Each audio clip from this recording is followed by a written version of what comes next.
नमस्कार, मैं रमेश शर्मा। आप देख रहे हैं आरएसएन एक्सप्रेस। जैसे कांग्रेस पार्टी के वरिष्ठ नेता हमारे साथ हैं, हरपाल सिंह बूरा एडवोकेट हैं और कांग्रेस पार्टी में वर्षों से कार्य करते आए हैं। अभी मैंने जैसे फ़ोन किया, कहते हैं मैं तो घर पर हूं।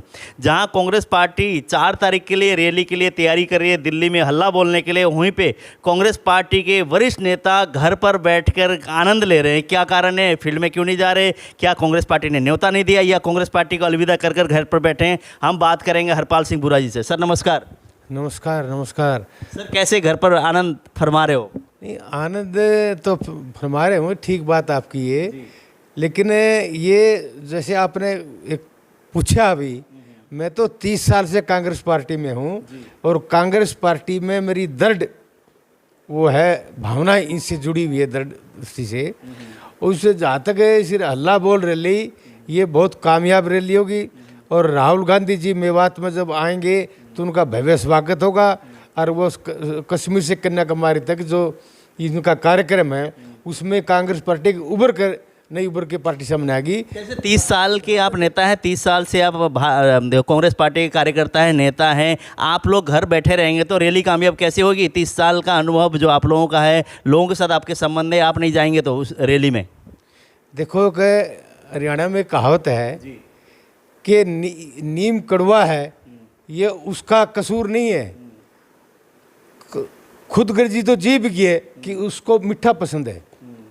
तो मतलब कि आप कड़वे हो और मीठे के साथ आपका मेल नहीं खा रहा? ये तो आप अपना अंदाज़ा लगाओ, मैंने तो बात बता दी, इसमें सार है। लेकिन मेरे को इस रैली के बारे में किसी नेता ने ऊपर के नीचे नेताओं ने नीचे के नेताओं ने किसी मेरी की ड्यूटी नहीं लगाई और मेरी कांग्रेस पार्टी में आस्था है। मैं उसके लिए प्रयास भी कर रहा हूँ और कुछ मैं जितनी मेरी कैपेसिटी उसके हिसाब से मैं रैली में आदमी भेजूंगा और फोटो तरवा कर इनको अपने साथियों के साथ इनको भेजूंगा। और जब मेरी जो ड्यूटी लगाई, मैं कभी जो ड्यूटी लगाई मैंने कभी को कोताही नहीं बरती। कांग्रेस पार्टी के वरिष्ठ नेता है, 30 साल से कांग्रेस पार्टी में रहे हैं, चौधरी भूपेंद्र सिंह हुड्डा पूर्व मुख्यमंत्री, उनसे भी नज़दीकियाँ संबंध, सारे पारिवारिक संबंध है। उसके बावजूद भी इनके वो 4 तारीख का जो रैली है कार्यक्रम, उसको लेकर कोई जानकारी नहीं है। इस तरह की बातें हरपाल सिंह बूरा जी कह रहे हैं। बूरा साहब, जैसे कि 4 तारीख की रैली आप कह रहे हैं कि आपको जानकारी नहीं है, अगर इसी तरह सभी नेता घर बैठेंगे जानकारी नहीं है करके, तो क्या लगता है जिस मुद्दे के साथ कांग्रेस पार्टी आंदोलन करने जा रही है, क्या आंदोलन सफल होगा? ये पहली तो आपकी बात ये मैं इसको रिफ्यूट करता हूँ कि मुझे पता है रैली का कार्यक्रम के बारे में सारा मुझे पता है। लेकिन मेरे को किसी प्रकार ना निमंत्रण दिया गया, ना मेरी ड्यूटी लगाएगी। उसके बावजूद भी मैं पार्टी के कार्यक्रम के लिए उसको हल्ला बोल रैली में व्यक्तियों को भेजूंगा। तो एक वरिष्ठ कार्यकर्ता, वरिष्ठ नेताओं को भी निमंत्रण की जरूरत होती है, निमंत्रण देना जरूरी होता है, या खुद को स्वयं की ड्यूटी भी होती है कि हाँ मैंने पार्टी के लिए काम करना है? स्वयं की ड्यूटी इसलिए तो मैं कह रहा हूँ, उसमें रैली में दिल्ली में मैं अपने साथियों को भेजूंगा, लेकिन निमंत्रण नहीं। कोई ड्यूटी भी लगाए, कोई निमंत्रण भी दे। मैं कांग्रेस का बहुत पुराना कार्यकर्ता हूँ, तो मुझे किसी प्रकार की जो पहले भी ड्यूटी दी गई उसको मैंने पूरा बड़ी उससे संजीदगी के साथ उस पर मैंने काम किया है, मैं करता रहा हूँ और आगे भी करता रहूँगा। और जब मेरे को ड्यूटी लगाएंगे या बताएंगे कोई, जब भी उसमें मैं जा पाऊँगा। और वैसे तो फिर बगैर बुलाए तो किसी के भगवान के घर भी नहीं जाना चाहिए। तो आप तो जैसे कि हुड्डा साहब के बड़े नज़दीक हैं, आजकल तो भूपेंद्र सिंह हुड्डा हो रही है, चारों तरफ एक तरह से बातें हो रही है, उसके बावजूद आपके पास कोई मैसेज नहीं, कोई आपको संदेश नहीं, क्या बात? तो ये तो वो भली बाती वो बता सकते हैं, मैं क्या बता सकता हूँ उसके बारे में। जैसे कि 4 तारीख हल्ला बोल, उसको लेकर आपके जो केंद्र के नेता थे गुलाम नबी आज़ाद, उन्होंने जैसे कि पार्टी छोड़कर दूसरी पार्टी बनाने की चर्चाएं भी आ रही। उसी बीच चौधरी भूपेंद्र सिंह हुड्डा जी से मुलाकात करने के बाद कुमारी शैलजा खुलकर आई है सामने। क्या मानते हैं कि अब हरियाणा में 2 गुटों में है कांग्रेस पार्टी, चौधरी भूपेंद्र सिंह हुड्डा और कुमारी शैलजा? ना, ये तो मीडिया का और ये प्रिंट मीडिया का एक मनगढ़ंत कहानी है कि कांग्रेस में फूट है। क्या भारतीय जनता पार्टी में रामविलास शर्मा के खट्टर साहब की बनती थी? नहीं, हम लोग इनकी बात कर रहे हैं, हम लोग आपके कांग्रेस पार्टी की बात कर रहे हैं, कुमारी शैलजा और भूपेंद्र सिंह हुड्डा जी की बात कर रहे हैं। एक तरफ 4 तारीख के लिए सभी आप आमंत्रण कर रहे हैं कि वहाँ पे हल्ला बोलने की तैयारी कर रहे हैं, वहीं पर प्रदेश के दोनों नेता एक दूसरे के मतलब बयानबाजी चल रही है। क्या मानेंगे आप, कांग्रेस पार्टी के जो कार्यकर्ताओं में किस तरह का संदेश जाएगा? ना, वो किसी प्रकार की कोई बयानबाजी नहीं। कुमारी शैलजा भी वो राष्ट्रीय स्तर की नेता है और हुड्डा साहब भी राष्ट्रीय स्तर के नेता है और वो उनका कोई विचार उन्होंने प्रकट किया है और वो उनकी अपनी राय हो सकती है, उनकी अपनी एक बात उन्होंने जो उत्तर दिया कि मैं क्यों मिलने का, ये उनकी अपनी व्यक्तिगत वो है राय। तो हरियाणा में क्या लगता है कितने लोग 4 तारीख की, जैसे आज 3 होगी, कल की रैली है, कितने लोग हरियाणा से उस रैली में शिरकत करने पहुंचेंगे? और क्या जिस उद्देश्य के साथ कांग्रेस पार्टी और रैली कर रही है, क्या सरकार को आपकी आवाज़ पहुंचा पाएंगे या जो सफल हो पाएंगे जिस नीति के साथ आप लोग कार्य कर रहे हैं? ये तो देखो, जो हल्ला बोल रैली है दिल्ली के अंदर, वो ऑल इंडिया कांग्रेस कमेटी की तरफ से आह्वान किया गया है, लेकिन उसमें हरियाणा का 90% रोल तो हरियाणा से होगा। और ये बहुत बड़ी रैली है, और देश में एक परिवर्तन की लहर आएगी। और राहुल गांधी जी का एक विशेष संदेश हरियाणा के लोगों में और ख़ास तौर पर सारे हिंदुस्तान में इनका एक अच्छा मैसेज आएगा, भारत जोड़ो। भारतीय जनता पार्टी देश को तोड़ने का काम कर रही है, और कांग्रेस पार्टी और राहुल गांधी जी, प्रियंका गांधी जी और सोनिया गांधी जी देश को जोड़ने का काम कर रहे हैं। तो जैसे आपके ना खून खून में कांग्रेस बोलती है एक तरह से, और कांग्रेस पार्टी के कई कार्यक्रम हिसार में भी होते हैं, वहाँ पर भी आप बहुत कम मात्रा में दिखाई दे। अगर 10 कार्यक्रम है तो उनमें से एक में आप दिखाई देते हो। ऐसा क्या आपके पास संदेश नहीं आता, या आप जाना नहीं चाहते, या आप चाहते हैं कि हाँ मैं सीनियर नेता हूँ, मेरे पास मैसेज आना चाहिए और मुझे तवज्जो देनी चाहिए? नहीं, तवज्जो की दिशा में कोई बात नहीं। मेरे पास जब कभी भी किसी प्रभारी का या कोई जिम्मेवार व्यक्ति का फ़ोन आता तो मैं इनमें अपने, आप देखो पीछे में हर उसमें एजिटेशन में शामिल होता हूँ। और जब भी कोई निमंत्रण नहीं आता और बता नहीं जाता तो फिर मैं नहीं जाता जी। जैसे आने वाले समय में जैसे 4 तारीख के हल्ला बोल कार्यक्रम, तो आपने कहा कि हमारी सक्सेस होगी, वो रैली जो भी होगी आप लोगों की। आने वाले समय में जैसे चुनाव है, जिला परिषद के चुनाव है, तो उसमें क्या लगता है कांग्रेस पार्टी का किस तरह का नतीजे निकल के आने वाले हैं चुनाव के अंदर? ये देखो, पहले ये तो भारतीय जनता पार्टी का प्रोपेगेंडा और प्रचार तंत्र बहुत अच्छा है, और वो एक झूठ को ऐसे बोलते, कॉन्फिडेंस से बोलते हैं कि उसको वो सच लगती है।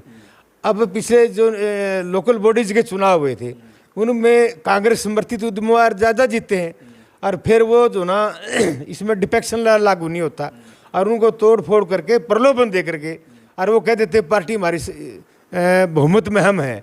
अब इसी प्रकार ये एक मिनी चुनाव होगा हरियाणा का, और उसमें आप देख लेना कांग्रेस के समर्थित और कांग्रेस के साथी जो ना, उसमें बहुमत से हरियाणा की पंचायतों में, जिला परिषद में और ब्लॉक समिति में जीत करके आपके सामने आएंगे। जैसे कि नए जैसे कानून और जो भी प्रस्ताव पास हुआ है कि आने वाले सब जिला परिषद के चुनाव में विधायक का जैसे एक नॉमिनेशन फाइल करने का पर्चा होता है, उसी तर्ज पर इस बार चुनाव होंगे। क्या लगता है कि सरकार का जो निर्णय है, जो कि लिया गया है नए आदेश अनुसार जो होगा कार्यक्रम, आपको क्या लगता है वो सही किया है? ये देखो, एक बड़ी कठिन प्रक्रिया है, और ये लोकल बॉडीज़ के चुनाव हैं, जिला स्तर के चुनाव हैं। इसमें जैसे अब इन्होंने कहा जो नॉमिनेशन भरेगा उसको अपने 3 आश्रितों की भी वो रिपोर्ट देनी पड़ेगी, और उसमें 6 महीने का ये था पहले कि 6 महीने तक जो नॉन अवेलेबल और अवेलेबल 6 महीने से अधिक होगा तो उसकी इन्फॉर्मेशन देनी पड़ती थी। अब इन्होंने कहा कि बस सारी इन्फॉर्मेशन दो, और वो पेचीदगी इसमें आएगी लोगों के सामने। और जो जिला स्तर के लोग हैं, कुछ कम पढ़े लिखे लोग भी हैं, उनमें पेचीदगी उनके सामने आएगी। इतना पेचीदा इसको नहीं बनाना चाहिए था, इसको सरल बनाना चाहिए था। मेरा ये अपना। आपको नहीं लगता कि अगर इस तरह पेचीदा, आप कह रहे हैं पेचीदा जो बना दिया, उससे जो आने वाले समय में ग्राउंड लेवल पे काम करने वाले पढ़े लिखे लोग आएंगे, जो क्रिमिनल व्यक्ति नहीं आएंगे और अनुभवी लोग आएंगे, तो आपको नहीं लगता कि एक तरह सही भी है ये? नहीं, वो तो सर ये कुछ नहीं बात होती।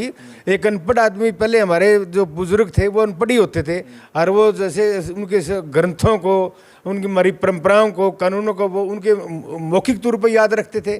ऐसा इसमें कुछ नहीं है, लेकिन अच्छा है पढ़े लिखे लोग आएंगे पंचायतों में भी, ब्लॉक समिति में भी, जिला परिषद में भी। लेकिन प्रक्रिया को इतना जटिल नहीं बनाना चाहिए कि ताकि वो उसमें उलझे रहें।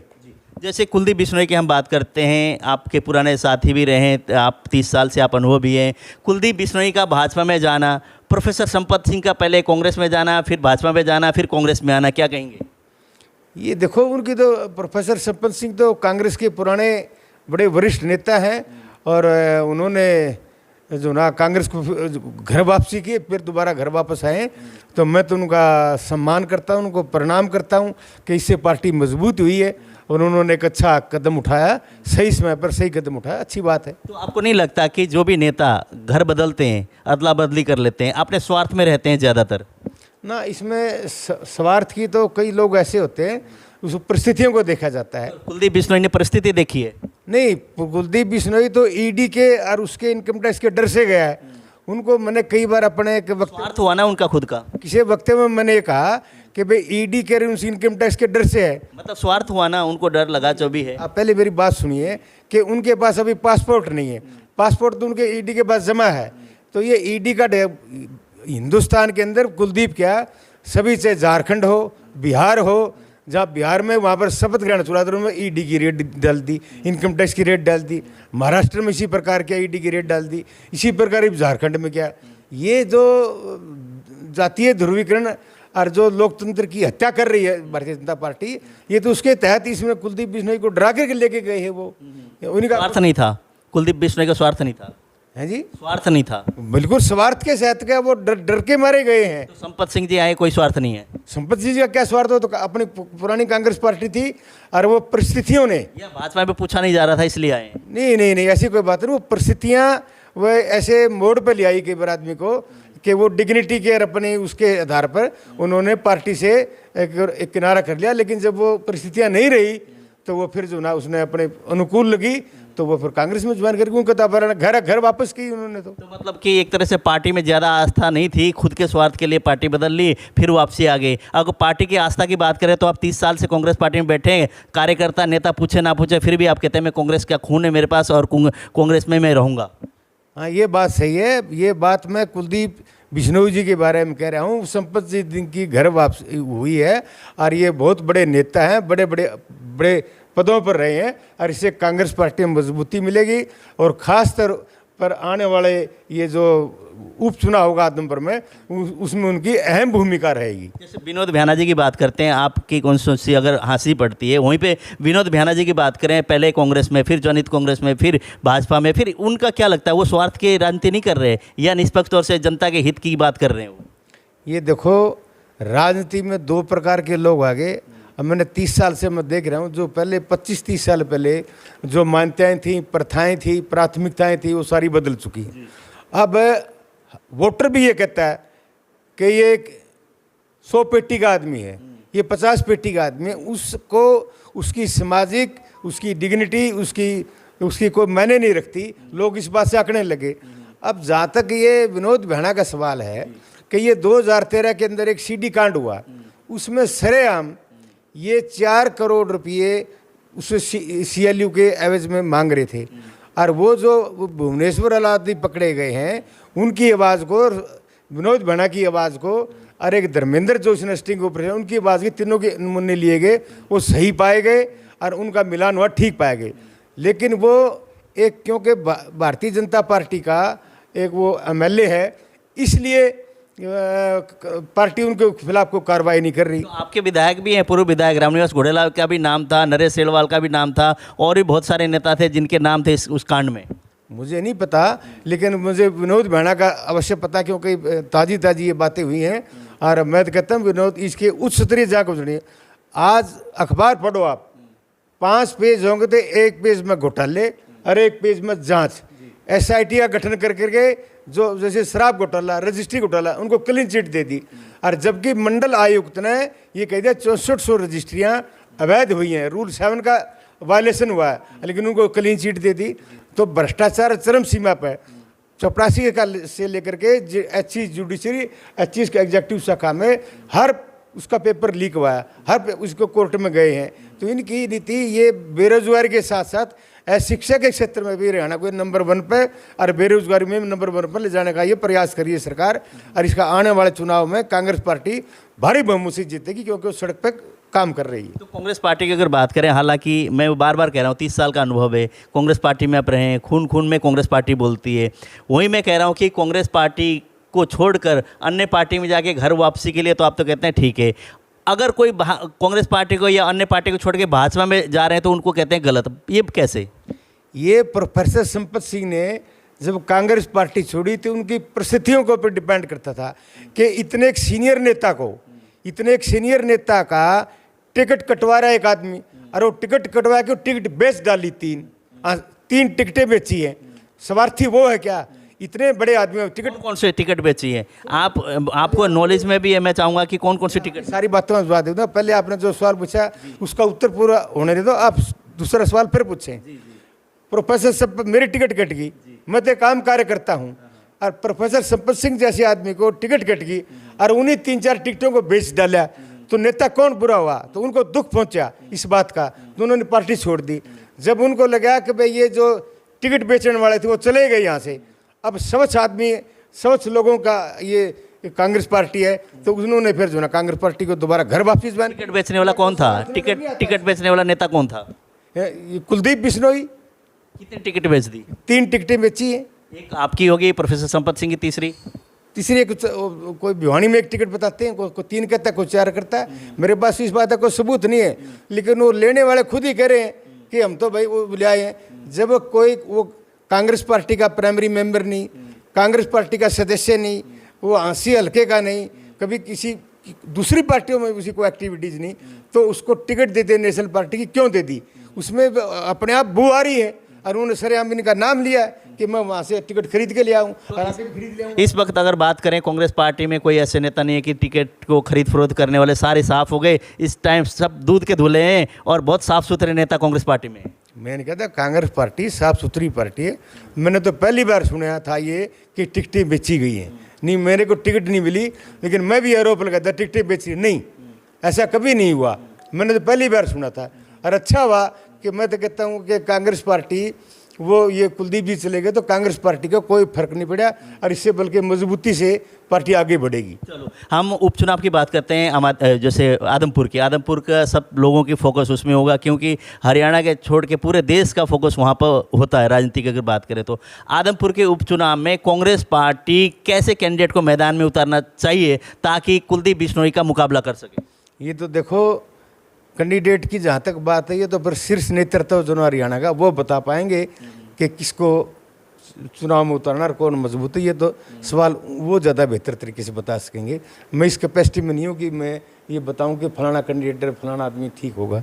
ये मेरे दायित्व से बाहर की बात है। तो जैसे कि अभी दीपेंद्र जी भी लगभग 2 बार वहाँ पे राउंड मार चुके हैं। आम आदमी पार्टी के नेता 8 तारीख को 7 तारीख को यहीं पे जैसे आदमपुर में फोकस कर रहे हैं। पंजाब के मुख्यमंत्री, इधर से दिल्ली के मुख्यमंत्री अरविंद केजरीवाल, तो आदमपुर में पूरे पार्टियों के जैसे अलग राजनीतिक पार्टियां सबका वहाँ पे एक तरह से निगाह है उस सीट को लेकर। तो कांग्रेस पार्टी, क्या लगता है कांग्रेस पार्टी मुकाबले में आएगी या सीट जीत पाएगी? क्या रहने वाला है कुछ इस तरह से? क्यों आपका अनुभव, इसलिए मैं आपसे जानकारी चाह रहा हूँ। मैं कहता हूँ, मैं आदमपुर में का प्रभारी भी रहा हूँ और आदमपुर की मैं परिस्थिति से कम्प्लीटली वाकिफ़ हूँ।